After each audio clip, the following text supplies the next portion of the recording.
What's happening, Panda Nation? Peter Von Panda here. Self-defense on your key ring? Now, I picked this little bad boy up because it was actually recommended to me by someone in the comment section. Can't remember who right at the moment, but it's called the Sharp Shooter. I actually bought this online, had never heard about it. I did check it out. There are some videos on YouTube about it, but none recently. And I just thought, man, how could something this small be useful for self-defense? There's nothing sharp about it. And I'm actually pretty impressed with it just after kind of like looking at it for a couple minutes here. And I'm impressed because it really doesn't have any serious weight, notable weight. And let me give you a little tour of it, and then I'll show you how you're theoretically supposed to use it and why I think it's better than nothing, but it's probably not as good as a lot of more traditional things. But like I said, I'm pretty impressed with what it is. Now, I will say when I ordered it, it did take a little while to get to me, maybe a couple weeks. So I don't know that the gentleman who makes these inventories them. I think they might be made on demand. But as you can see here, what we have is a fairly long piece of paracord. I'll call it about a foot long, and it's doubled up. And what we have here is a little, I think this is aluminum like carabiner on the end here, so you can screw that on. It is actually tied to the end of this loop, and see if I can show that to you. Just with this little overhand knot. And then we have a large key ring right here that floats, and this is a pretty large one. I'd call this an inch and a quarter, inch and a half in diameter.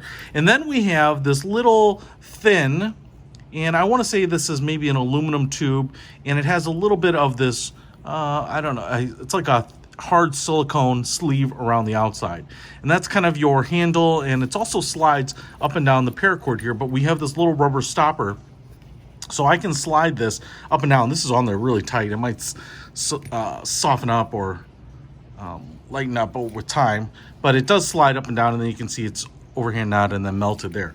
So that's really it. What you're supposed to do here is put your keys on this key ring, and you know, it's supposed to look pretty innocuous and pretty standard. It's not heavy because there's nothing really, none of these parts are really heavy. Even this little carabiner here is metal. So what are you supposed to do with this thing? Well, on one hand, you are supposed to use this for self-defense. So let me just say, if I pull this cord all the way up here and you were to hold this, you would be able to use this as a little bit of a, a hard,